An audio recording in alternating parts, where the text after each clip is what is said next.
ہم نے کہا علی کیسے آئے؟ چپ. کہا لگتا ہے فاطمہ کے رشتے کے لیے آئے ہو؟ کہا جی ہاں. تو ہم نے کہا انشاءاللہ بڑے ہو تو بڑے بنو. ہمارے نبی تو آپ سسر بھی ہیں نا، آپ نے 4 بیٹیوں کی شادیاں کی، 2 تو ایک ہی کو دے دیں عثمان کو،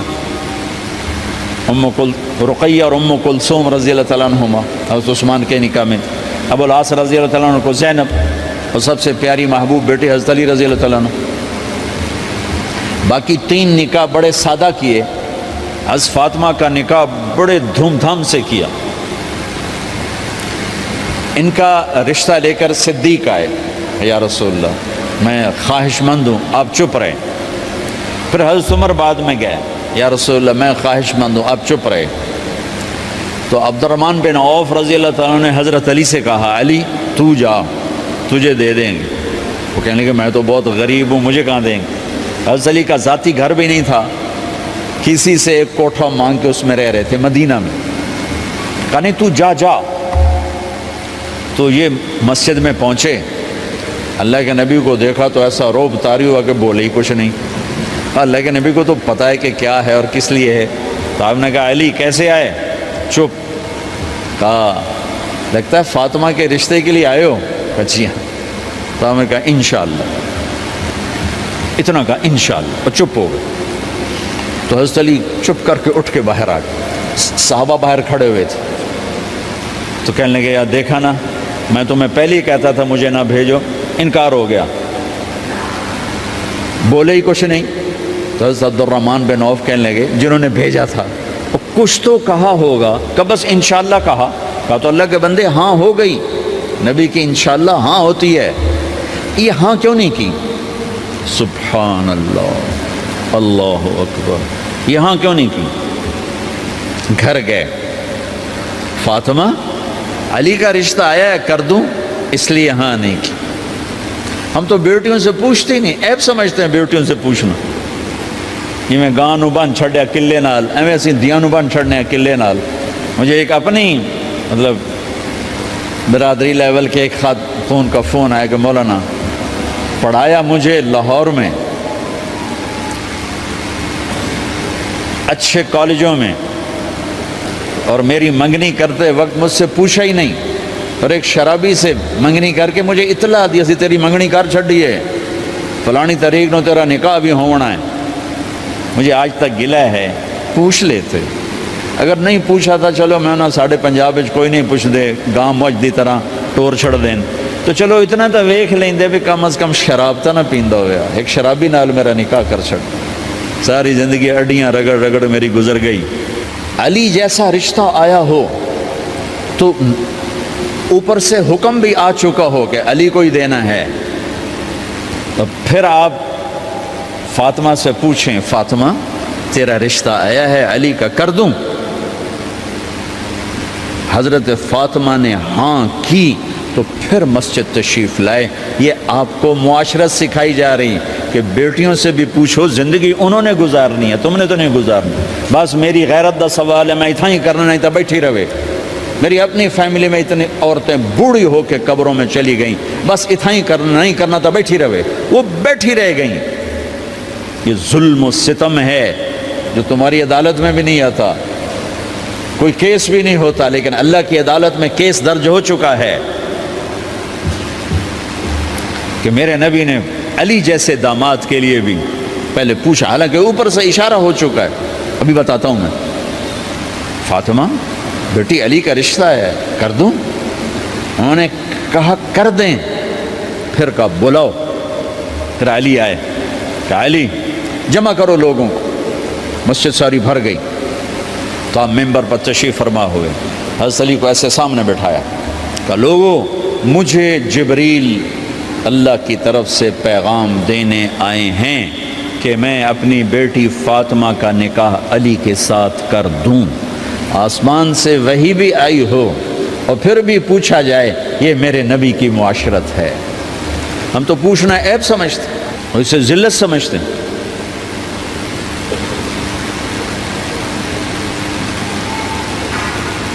پھر آپ نے اتنا بڑا اہتمام کیا مسجد نبوی پرانی جو آپ کے زمانے کی تھی، بہت بڑا ہال تھا اس کا، بھرا ہوا تھا.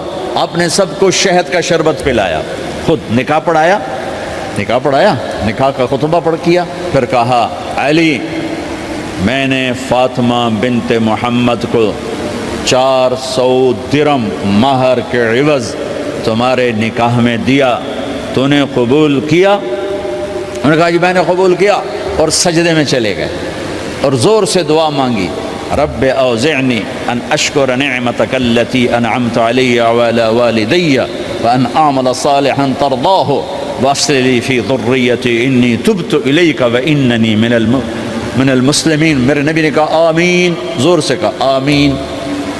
نکاح ہو گیا. رخصتی ہوئی 6 مہینے بعد، 1 مہینے بعد، 1 سال بعد. 3 روایات ہیں، فوراً 4 روایات، لیکن زیادہ صحیح ہے دیر کے بعد، فوراً نہیں ہوئی، کچھ عرصے کے بعد رخصتی ہوئی. حضرت عقیل آپ کے بھائی وہ کہنے لگے علی اب رخصتی ہو جانی چاہیے. تو یہ دونوں مل کر آئے سلمان فارسی کے پاس کہ سلمان بھائی ہماری رخصتی کروا دو. سلمان فارسی کا بڑا احترام تھا، انہوں نے جا کر بات کی ام سلمہ رضی اللہ تعالیٰ عنہ سے. ام سلمہ نے بات کی اللہ کے نبی سے، کہا ہاں آ جائے لے جائے. تو علی رضی اللہ تعالیٰ عنہ اپنی اونٹنی لے کر آئے. تو حضرت علی کا گھر وہ کرائے پر گھر تھا ایک کونے پر، تو وہاں اسماء بنت امیس اور ام ایمن گئیں اور اس کے فرش کو لیول کیا، فرش میں سرخ مٹی ڈال کے اس کو لیول کیا اور دیواروں کی پوچا پاچی کی اور وہاں کھوٹیاں لگائیں کپڑے ٹانگنے کے لیے. آپ نے حضرت عائشہ اور حضرت ام حبیبہ، حضرت ام سلمہ سے فرمایا تمہیں پتہ ہے نا مجھے فاطمہ سے کتنا پیار ہے، اسے دلہن بناؤ. دلہن بنانا بھی سنت ہے، دلہن بناؤ، اسے دلہن بناؤ. تو آپ کو دلہن بنایا گیا. پھر علی رضی اللہ تعالیٰ عنہ تشریف لائے سلمان فارسی اور عقیل کے ساتھ، اونٹنی کو دروازے پر بٹھایا. تو آپ نے علی کا ہاتھ پکڑا، اندر تشریف لے گئے اور فاطمہ کا ہاتھ پکڑ کے علی کے ہاتھ میں دیا اور کہا بیٹی مجھے اپنے خاندان میں جو سب سے زیادہ محبوب تھا میں نے تیرا ہاتھ اس کے ہاتھ میں دیا ہے. پھر کہا علی تجھے نبی کی بیٹی مبارک، نبی کی بیٹی مبارک. پھر آپ نے سے پیالے میں پانی منگوایا اور اس میں آخری 2 سورتیں پڑھ کے دم بھی کیا، تھوک بھی ڈالا. پھر اس میں سے انگلیاں ڈال کے ان کے سینے پر چھڑکا کہ دونوں پی لو، دونوں کو پلایا. پھر باہر تک چھوڑنے آئے، حضرت علی نے آپ کو اونٹنی پہ بٹھایا. آپ نے 2 عورتوں کو ساتھ بھیجا، ام ایمن اور اسماء بنت امیس. یہ چھوٹی سی بارات جا کر علی کے گھر اتری اور آپ نے حضرت علی سے فرمایا کہ میں عشاء پڑھ کے آؤں گا، میرا انتظار کرنا ہے. تو عشاء کی نماز کے بعد آپ تشریف لے گئے. آپ نے دوبارہ پیالے میں پانی منگوایا اور اس پر آخری 2 سورتیں پڑھ کے دم کیا. پھر ان کے سینے پر چھڑکا، یہاں بازوؤں پر چھڑکا اور کمر پر چھڑکا اور دعا دی اللہم اسد جدہما وجمع شملہما وبارک علیہما واخرج منہما ذریۃ صالحہ. یہ دعا دی آپ نے اس وقت کہ میرے مالک ان کے جمع ہونے میں برکت عطا فرما اور ان کو سعادتیں عطا فرما اور ان کو نیک اولاد عطا فرما. یوں میرے نبی نے اپنی بیٹی کو رخصت فرمایا. اگلے دن آپ نے حضرت علی کو بلا کے فرمایا علی ولیمہ بھی کرنا ہے. کہنے لگے یا رسول اللہ میرے پاس تو کچھ نہیں. تو آپ نے کہا، تو سعد بن ابی وقاص کہنے لگے یا رسول اللہ میرے پاس ایک چھترا کھڑا ہے، چھترا لاؤ. ذبح کیا گیا. آپ نے اس میں چھوارے ڈلوائے، قورمہ بنوایا، قورمہ، اور اپنی طرف سے حضرت علی کو پیسے دیے کہ جاؤ چھوارے، گھی، شہد خرید کے لاؤ. تو علی رضی اللہ تعالیٰ نے 5 درم کے چھوارے خریدے اور 3 درم کا شہد خریدا اور 1 درم کا گھی خریدا. 9 درم تھے ٹوٹل. تو آپ نے کافی سارا آ گیا تو چھواروں کی گٹھلیاں نکلوا کے ان کو پسوایا، پھر شہد اور گھی میں ملایا اور ایک سویٹ ڈش تیار کی اور اس کو حضرت علی کے ولیمے میں آپ نے اپنی طرف سے پیش کیا. تو اس دن تازہ روٹی جو کی پکائی گئی اور دیگ پر میرے نبی خود بیٹھے کھانا کھلانے، تقسیم کرنے خود بیٹھے. اب ایک چھترا ہے، 13-14 کلو گوشت ہے، 15 کلو، تو 50 آدمی کھا لیں گے۔ آپ نے کہا سارے مدینے کو دعوت ہے، سارے مدینے والے جتنے بھی آئے، اور میرے نبی خود دیگ سے نکال نکال کے کھلاتے رہے، سارا مدینہ ولیمہ فاطمہ کا کھا گیا اور دیگ بھری پڑی تھی۔ تو ولیمے میں تکلف جائز ہے، سادگی بھی جائز ہے، سادگی بھی سنت ہے، تکلف بھی سنت ہے۔ ہاں جو ہماری خرافات ہیں، فضولیات ہیں، یہ تباہ کن ہیں، ان سے بچنا بڑا ضروری ہے۔ اور بھائیو، کسی کی شادی ہو، اس بچے کی ہو رہی ہے، یہ افسر ہے، ایک ریڑھی والے کی ہو، کسی بھی گھر کی آبادی کا ایک ہی سبب ہے، وہ میٹھا بول ہے، وہ اچھا سلوک ہے۔ جس کی بیٹی کو لے جا رہے ہو اسے عزت دینا، اور یہ جو جا رہی ہے یہ ان کو اپنا ماں باپ سمجھے، اپنے خامند کے ماں باپ کو اپنے ماں باپ سمجھے۔ جاتے ہی لکیریں لگانا نہ شروع کر دے، مینو وکھرا کرتے نوائدے کرتے نوائدے کر۔ وہ اپنے گھر کا ایک فرد بن کے زندگی گزاریں۔ جو لے کے جا رہے ہیں ان کے ذمہ ہے کہ اس کو بیٹی بنا کے لے جائیں۔ سسرال جو ہوتے ہیں وہ ہمیشہ عیب دیکھتے ہیں، خوبیاں انہیں نظر ہی نہیں آتی۔ تو کھٹ بٹ تو ہوتی رہتی ہے، کوئی ایسی بڑی بات نہیں، کھٹ بٹ کو صلح میں بدلو، مزید لڑائی جھگڑا نہ بڑھاؤ۔ میرے نبی حضرت فاطمہ کے گھر آئے، دیکھا تو آپ اداس بیٹھی۔ آپ نے کہا فاطمہ بیٹی کیا ہوا؟ کہ میرا اور علی کا جھگڑا ہو گیا۔ اچھا؟ خود گئے بیٹی کے باپ ہو کر، دیکھا تو حضرت علی مسجد میں سوئے ہوئے تھے۔ آپ نے ان کو اٹھایا، کہا یا ابا تراب قم، آپ کو یہ ٹائٹل یہاں ملا، اے ابو تراب۔ فرمایا کرتے تھے کل کائنات ملتی تو اتنی خوشی نہ ہوتی جتنا اس ٹائٹل کی خوشی ہے۔ ابو تراب کہنے کا کیا مطلب تھا؟ کہ اظہار محبت کے لیے ایسے ٹائٹل دیے جاتے تھے۔ تو ابو تراب کہہ کر یہ میسج دیا کہ میاں بیوی کی لڑائی ہوتی رہتی ہے، میں تجھ سے ویسے ہی محبت کرتا ہوں جیسے پہلے کرتا تھا، یہ میسج دیا اس نے۔ اب حضرت علی کو لائے اٹھا کر اور گھر میں تشریف لائے، نہ علی کی سنی نہ فاطمہ کی سنی۔ ہاں بھائی علی کی مسئلہ ہے، ہاں بھائی فاطمہ کیا مسئلہ ہے؟ یہ مسئلے سن سن کے بھی زیادہ لڑائی ہو جاتی۔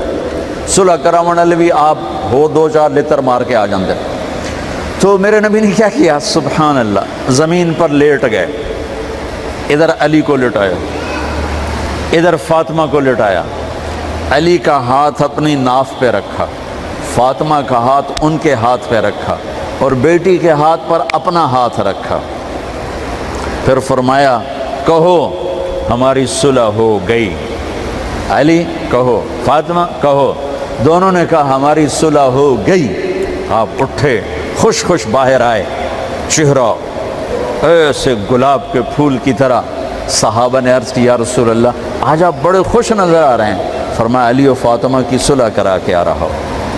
تو کھٹ بٹ ہو جانا تو کوئی بڑی بات نہیں ہے، مطلب یہ وہ گھر ہے، میں اس گھر کی کیا تعریف کر سکتا ہوں۔ تو میں آگے کا ایک قول سنا دیتا ہوں ابن عباس کا، کہ جنت میں نور کی چمک اٹھے گی، سارے جنتی کہیں گے یہ نور کیسا نور ہے بھائی جو ساری جنت کے نور پر چھا گیا؟ تو فرشتے بتائیں گے کہ او جنت الفردوس میں علی و فاطمہ بیٹھے ہیں، کسی بات پہ ہنسے ہیں، ان کے دانتوں سے جو نور نکلا ہے اس نے جنت کو روشن کر دیا۔ لیکن کھٹ پٹ یہاں بھی ہو گئی، ان سے بڑا گھر میرے نبی کا ہے، وہاں بھی کھٹ پٹ۔ ایک دفعہ آپ نے حضرت عائشہ سے کہا مجھے پتہ لگ جاتا جب تو مجھ پہ ناراض ہوتی ہے، مجھے پتہ چل جاتا ہے۔ انہوں نے عرض کی یا رسول اللہ آپ کو کیسے پتہ چلتا ہے؟ کہ جب تو مجھ پہ ناراض ہوتی ہے نا تو قسم اٹھاتے ہوئے کہتی ہے ابراہیم کے رب کی قسم، اور جب مجھ پہ راضی ہوتی ہے تو پھر تو قسم اٹھاتے ہوئے کہتی ہے محمد کے رب کی قسم۔ کہ ایسے مجھے پتہ چل جاتا ہے جب تو کہتے ہیں نا ابراہیم کے رب کی قسم، تو مجھے پتہ چل جاتا ہے کوئی کھٹ بٹ ہو گئی ہے۔ تو نبی کے گھر میں بھی ہو جاتی ہے، یہ مسئلہ تو ختم ہوگا۔ جنت میں ہمارے ذمہ ہے کہ ان چیزوں کو کم کریں۔ یہ ایک میرے نبی کی معاشرت ہے میرے بھائیوں، اسے سیکھو، اسے سمجھو، اسے پڑھو۔ تو بھائیوں میرا نبی ایک زندگی دے کر گیا ہے، یہ چونکہ شادی کا موقع ہے اس کو میں نے تفصیل سے بیان کیا ہے، اس کی تفصیل بیان ہی نہیں کی جاتی۔ یہ اتنی ضروری ہے جتنی نماز ضروری ہے۔ نماز تو 5 وقت پڑھیں گے، زندگی 24 گھنٹے روپ بدل رہی ہے، ہر روپ میں میرا نبی کیا چاہتا ہے اس کو سیکھو، اس کو سمجھو، کرو گے اللہ آپ کو چمکائے گا، بنائے گا۔ اپنی کمائیوں میں حلال لاؤ، حرام سے بچو۔ جج بھی بیٹھے ہیں، وکیل بھی بیٹھے ہیں، کسی ظالم کے وکیل نہ بنو۔ وَلَا تَقُلْ لِلْخَائِنِينَ خَصِيمًا۔ آپ کو ایک آیت میں جوڈیشری جج مقننہ اور وکلاء کا پیغام اللہ کا سنا دیتا ہوں. انا انزلنا الیک الکتاب بالحق لتحکم بین الناس بما اراک اللہ ولا تکن للخائنین خصیما. مقننہ قانون ساز.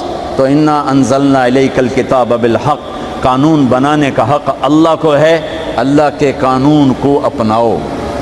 آگے جج حضرات، فحکم لتحکم بین الناس بالحق، ججوں کو حکم ہے کہ حق فیصلے کرنا، بک نہ جانا، دب نہ جانا، حق کے فیصلے کرنا.